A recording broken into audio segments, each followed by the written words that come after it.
I am still rediscovering and even learning stuff that I just did not know. But it's great to do this. Look, here we are probably at like episode 45. I even ask myself, we need to ask ourselves questions. Jesus always asked questions. He said to the disciples concerning John the Baptist, "What did you go out into the wilderness to see? What were you looking for when you went out there?" They could say, "That's the obvious question," but he asked because our hearts need to always be questioned, interrogated, right? He said, "Who do men say that I am?" And then he said, "Who do you say that I am?" Why are we doing this? Why are we delving into race in America?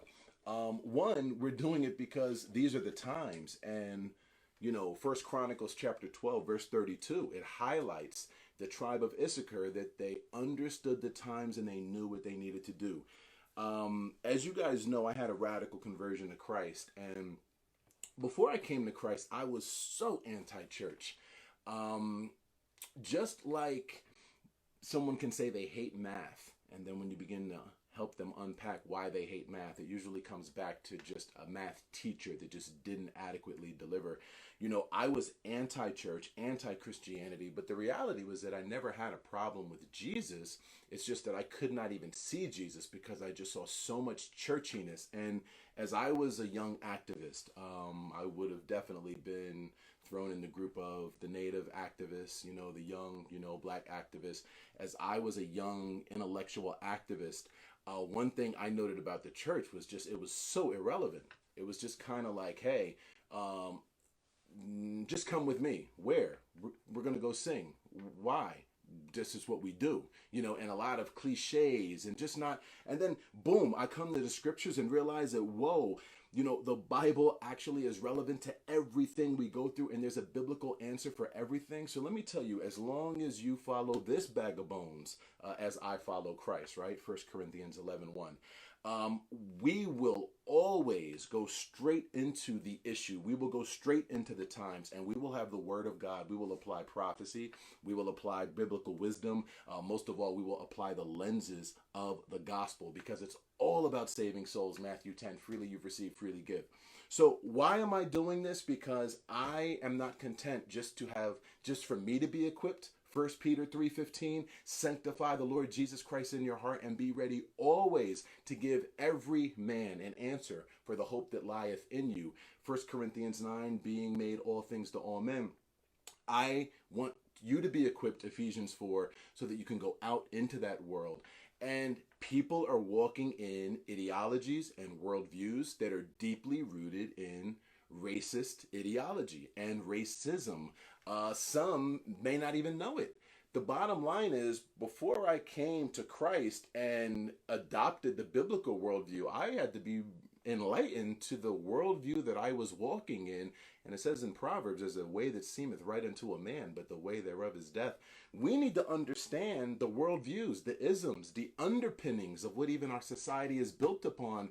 One, so that we can understand people's pain, Romans 12:15, that we can, Ezekiel 3:15, sit where people are sitting, empathize with people, and then also just be able to explain where we are, that sin is the culprit. We need to remember, as we're studying race, the enemy is always the enemy. Ephesians 6:12, we wrestle not against flesh and blood.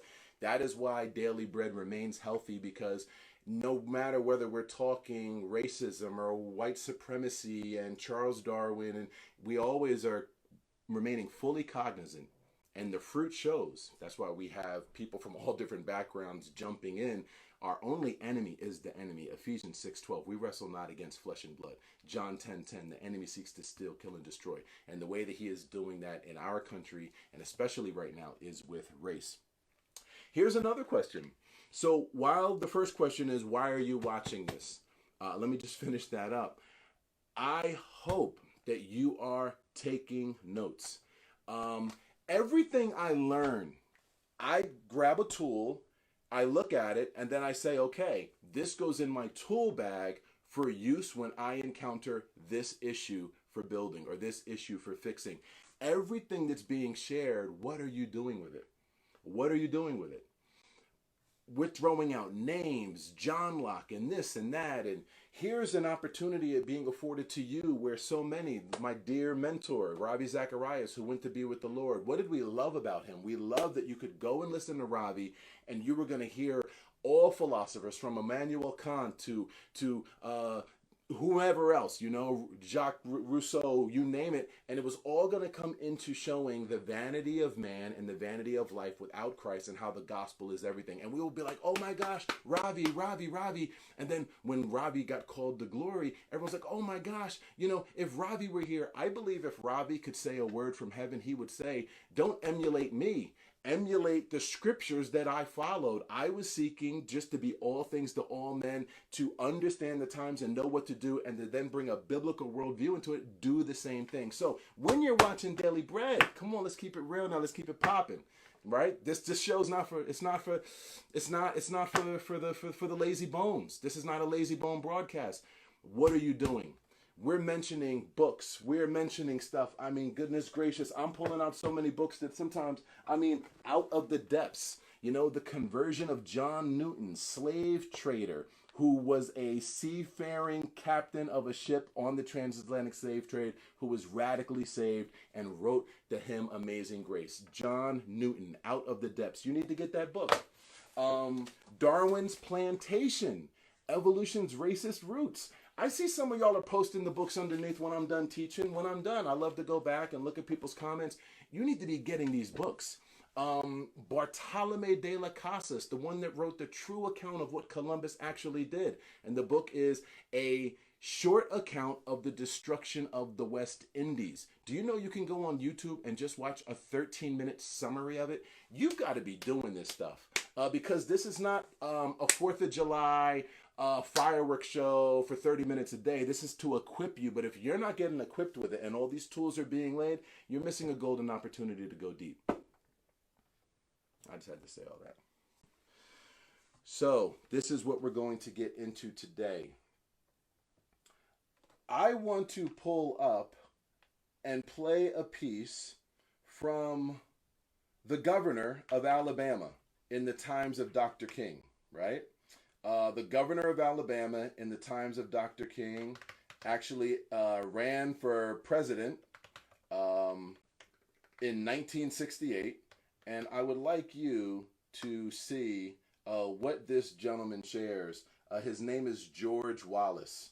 And I want you to listen to this little piece. It's about 30 seconds long.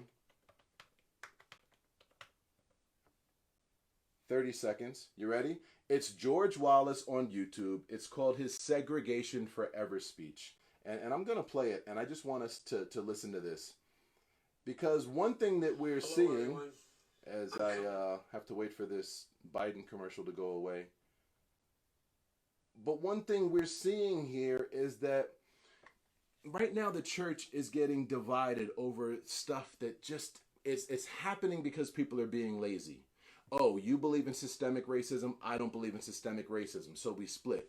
But everyone is lazy. So this person grabs Vadi, this person grabs Candace Owens, this camp grabs this side. Everyone starts posting stuff, and it's all lazy man's work. The church is dividing over stuff. Why? If we just study, if we just take scripture as our guide and look into our own history. You know what's embarrassing? When you meet people from other countries, you see how well they know their history? When you meet people from third world countries, how well they know their history. Americans, we don't know our history, but that was done by design to keep us dumb to our history because it's a jaded history. That's why everybody's least favorite subject in school tends to be history. But to really get into studying it, you realize that as long as sinful man is involved, no matter what the shade, right? That there's going to be a system still in place if it's not been changed by the gospel. Let me play this piece by George Wallace. Where once Jefferson Davis stood, and from this cradle of the Confederacy, this very heart. I'm going to bring it back.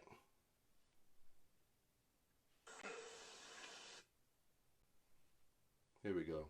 Today, I have stood where once Jefferson Davis stood, and took an oath to my people.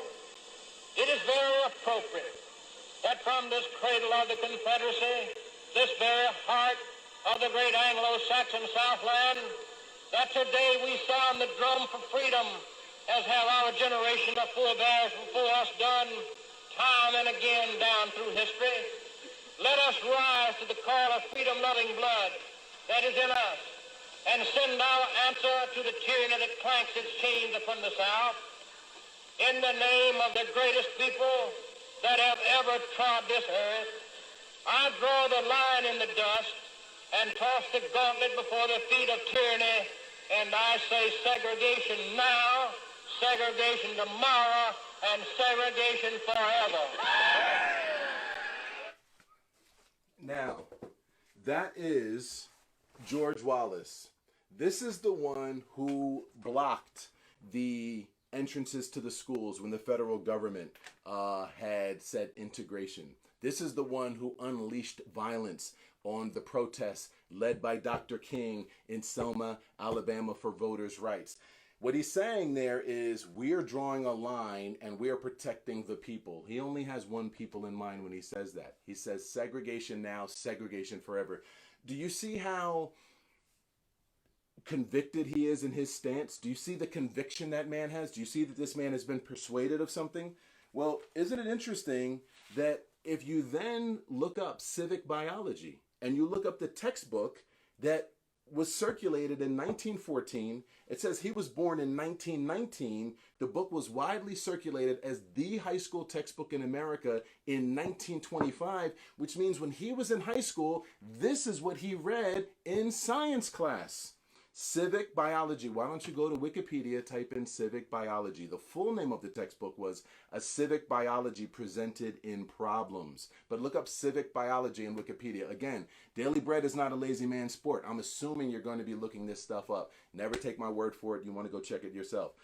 Written by George William Hunter, Civic Biology. On page 196 it said this: the races of man. At the present time there exist upon the earth 5 races. The highest type of all, the Caucasians, represented by the civilized white inhabitants of Europe and America. So if he was taught this by his high school teacher, is it any wonder that he, in the late 1960s, would come to see other race groups as subordinate and would have no problem unleashing fire hoses and dogs on them? Even if you want to look at... why don't we look at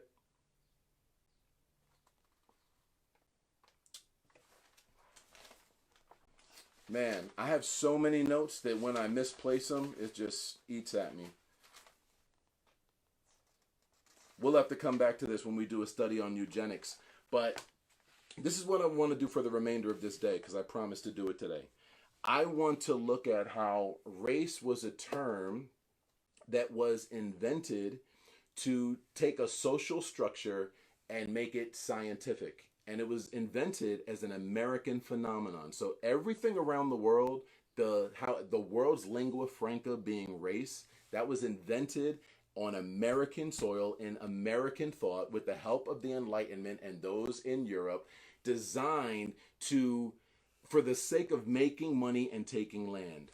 Period. You have to remember that when the Enlightenment came along, that the subjugation and the attempted genocide against natives was already underway. Columbus had already come and done his dirty work. Slavery, 1619, in 1607, they already were doing slave labor with tobacco in Virginia. So all of this came along to take a social structure. And because even Europeans began voicing an outcry against what they were doing in the name of taking land, pillaging, raping, and killing, they invented race. But here's the thing. In the scriptures, there is no race. In the scriptures, all you're going to have is people groups. The verse we're always going to use is Acts 17. Acts 17, verse 26, when Paul is talking to them, the Athenian philosophers on Mars Hill, he says, "And he has made of one blood all nations of men to dwell on all the face of the earth, and he has determined the times appointed and the bounds of their habitation." You want to write down in your notes, Genesis chapter 1, verse 26. We want to start there, that man is made in God's image and likeness. I'm going to give you some other verses to write down. You want Genesis 1, verse 26. You want Genesis chapter 3, verse 20. Adam names Eve Eve and says she's the mother of all living. The scripture there is letting you know that there's only one race, the human race. The scriptures are letting you know that everything, all genetic expression we see today, all was given to Adam and Eve at the time when they were made. We're going to get into that as well, because that is very important to look at. You want to write down Genesis chapter 5, verse 4. In Genesis 5, verse 4, it says that Adam and Eve had sons and daughters. You want to write down Genesis chapter 9, verses 17 through 19. Genesis 9, 17 through 19 makes clear that it was after the flood. It was Noah's 3 sons and their wives, Ham, Shem, and Japheth, who repopulated the entire earth. So this is what we want to look at now. We want to look at the fact that to look at things biblically. And now do you understand why it says that in Romans 10:12 that there's no difference between man? Now do you see why in Galatians 3:28 there's neither Jew nor Greek, neither bond nor free? Now do you see why in Colossians 3:11 there's neither Scythian? The scriptures making clear and saying that there's only one race, which is the human race. However, you do have different people groups. So the Bible affirms people groups. Even Jesus in Matthew 28, when he gives the Great Commission, go and teach all nations. The Greek word is ethnos, where we get ethnicities. He didn't say go teach all races, because there's only one race in God's eyes, the human race. Go and teach all people groups. So if Genesis chapter 9, verses 17 through 19 makes clear that it was Noah, after the flood, it was Noah's 3 sons who repopulated the earth, right? Then we need to look at how did we get all these different people groups, right? That's the question. Why are there so many different people groups? Why do we look so different? From Otabenga, 4'11", 103-pound pygmy, to the large Samoan peoples in the Polynesian islands, to, the Inuits, to, those in the far reaches of Europe. Why do people look so different? What the evolutionists would try to say is that different races came from different primates. The Africans came from the gorillas. They would say they're stronger, but they're not as smart. The Europeans, or the white race, came from the chimpanzee, and then the Asians came from the orangutan. But we know that we all come from one race, right? But then how do we get the different people groups? And that's what I want to do with the remainder of the time today. I want to answer that question. If I do this right, you should be able to explain to your kid when they say, why do we all look so different if we're all part of one human race? And the answer is God gave Adam and Eve, it says we're fearfully and wonderfully made, Psalms 139. He gave them the perfect genetic pool, a full genetic pool, but you're going to have to understand a little bit about biology, in particular genetics, and heredity, right? And DNA, right? So if he gave all of us this one giant, perfect, beautiful gene pool, and then obviously Noah and his wife, coming from Adam and Eve, Noah being the 10th descendant from Adam, he has the same gene pool within Ham, Shem, and Japheth, his 3 sons. Because again, Genesis 9 verses 17 through 19 makes clear that all the earth was repopulated by them. When did this happen? It happened at the Tower of Babel. The Bible tells us when it happened. Science explains to us how it happened. But the Bible tells us when it happened and what caused it. So the Bible is going to give us the cause. Isn't that amazing? That here are the scriptures, and even the very stories that the world wants to mock at. Never mind the world wanting to say that we're here by cosmic accident and that we actually all emerged from one single-celled organism, right? But the very stories the world wants to mock, the world has no explanation for where all different groups came from other to say than different primates in different parts of the world evolved, and then the white race evolved much further and has larger skulls, which means a larger brain size, and the other people groups are lesser than and closer to the apes and not as far along in the evolutionary process. The Tower of Babel gives us our answer. The Tower of Babel. Well, the Tower of Babel tells us in Genesis chapter 11, and we're going to speed up a bit now because I want to be able to wrap this up. In Genesis 11, first we see in Genesis 9, after the flood, God commands Shem, Ham, and Japheth, Noah's three sons, to repopulate the earth. Genesis chapter 9, verses 17 through 19. However, if you read in Genesis 10, verses 8 through 10, it talks about a man named Nimrod. Nimrod was the son of Cush, and Nimrod basically started a rebellion against God, united what was the makings of a one world government. God said, scatter and repopulate the earth. Nimrod led them, and it tells you in Genesis chapter 8, verse 10, or I'm sorry, Genesis 10, verse 10, that his kingdom was Babel. So Genesis 11 comes in and says, the whole earth was of one speech and of one language.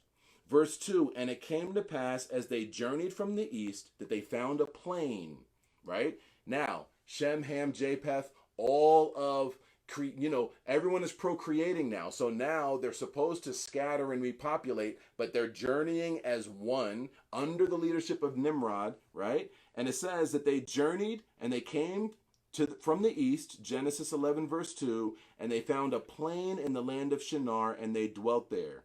And they said one to another, go, let us make brick, let us burn them thoroughly.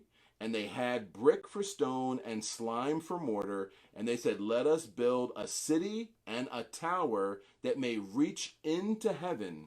And let us make us a name so that we're not scattered abroad on the face of the earth. So here, God says, scatter, repopulate the earth, and my name be upon you. They're doing the exact opposite. We don't want God. We're going to build ourselves a kingdom, and we're going to make a great name for ourselves.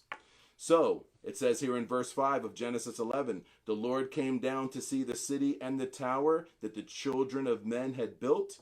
And verse 6, the Lord said, behold, the people are one. And it doesn't mean one in a good way. It means they are united as one in their rebellion. And they have all one language. You see, at this time, there was still one language. Most likely it was Hebrew. One language. And this they begin to do. And now, he's saying, united in this rebellious way, nothing will be restrained from them which they have imagined to do. So, verse 7, you see the Trinity. Let us go down. Let's confuse their language so they won't understand one another's speech. So the Lord scattered them abroad, look at this, verse 8, from thence upon the face of the earth, and they left off. They stopped building the city. Therefore, verse 9 is the name of the place called Babel, because the Lord confounded their languages, and from thence did the Lord scatter them abroad. So the bottom line is this: God's will be done. God told them to scatter and repopulate. They chose to unite and rebel. God confused their languages as an act of judgment, but it's really a judgment that was protecting man from himself. He confuses their languages, and then people begin to scatter, right? Well, here's the thing. Now we're going to take a look at genetics, and here's the reality. In the Bible, there's only one race. In the Bible, there's only one color. You see, the reality is that we're all different shades of the same color. In the Bible, there's not races, there's people groups. We today, to help people understand what we're saying, we say people of color and this person of color, or they would say the term colored. But the reality is that everyone is a person of color. Everyone is colored. The human race is one color. And here's the reality. That color is brown. Everyone is just a different shade of that brown, and that is all based on their DNA genetics and the amount of melanin. Everyone has melanin. So when a very fair-skinned person, and for the rest of this study, I won't even say a white person or a black person, right?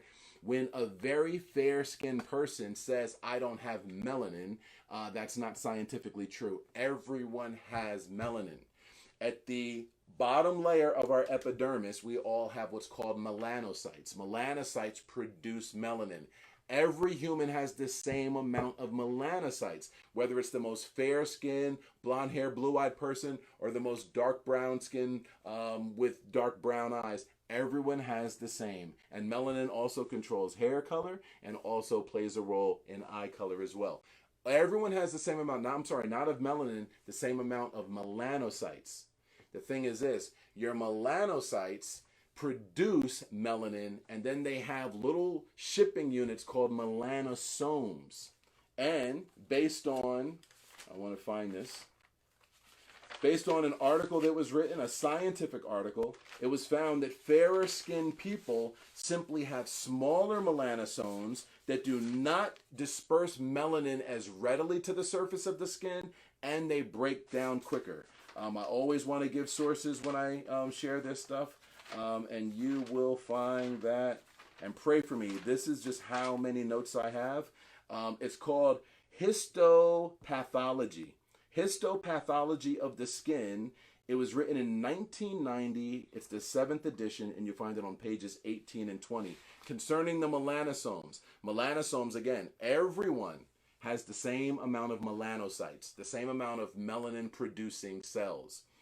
But everyone has different melanosomes. Melanosomes is what carries the melanin to the surface of the skin.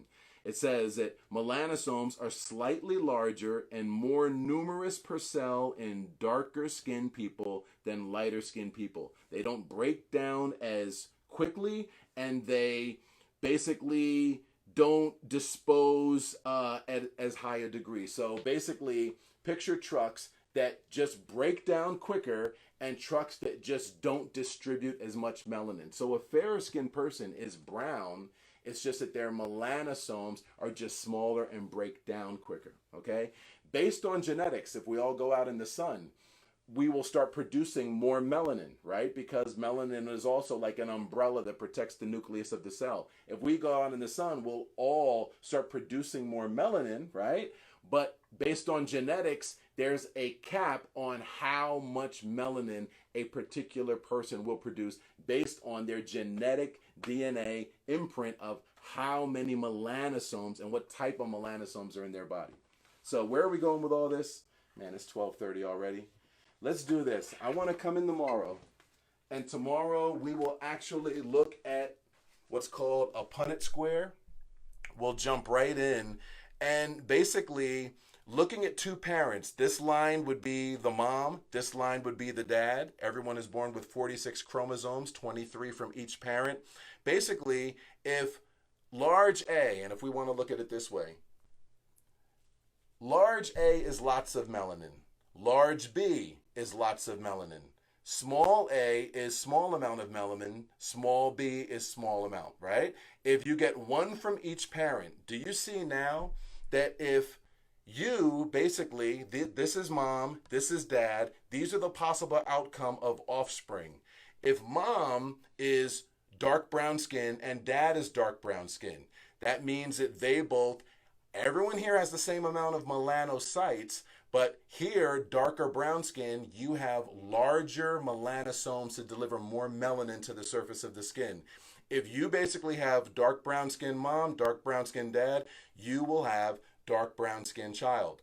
If you have little melanin mom and little melanin dad, then you will end up with a very, very fair skinned child. And that is little a, little a, little b, little b. Basically, by looking here in the middle, if you have a large A, small b, and a large A, small b from mom and dad, or a little a, big B from mom and dad, you end up with a medium complexion.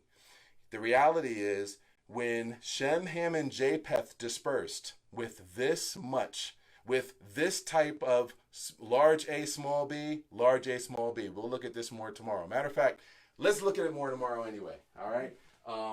I want to take time to really walk through this. And the reality is this.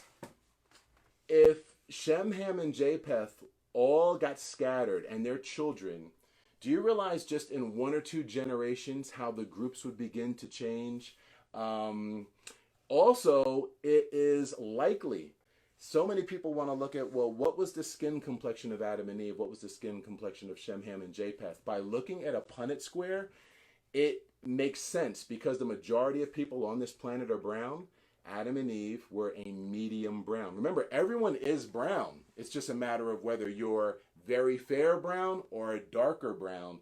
Adam and Eve would have to have been a medium brown for this type of genetic variety. Because if Adam and Eve were very dark brown skin, big A, big B, big A, big B, then they would not have been able to make such a diverse group, and the world would be a majority dark brown skin, right?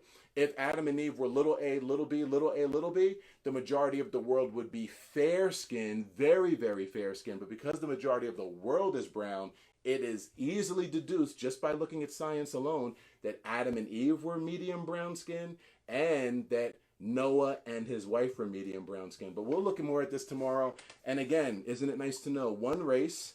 And you know what's interesting? When we look at it in this regard, this is pure science. It's not even a matter of, oh, well, let's find out where the Tigris and the Euphrates is the Garden of Eden in Africa? Was the Garden of Eden in the Middle East? You know, when it just comes down to one race, it really doesn't matter. And when we even find that they were most likely medium brown skin, when the world would grab that and say, oh, well, that means they're black. That means they're this. That means, well, no, they're white. Well, artists say they're white. No, they're brown, you know, and we're all brown. We're just different shades of brown.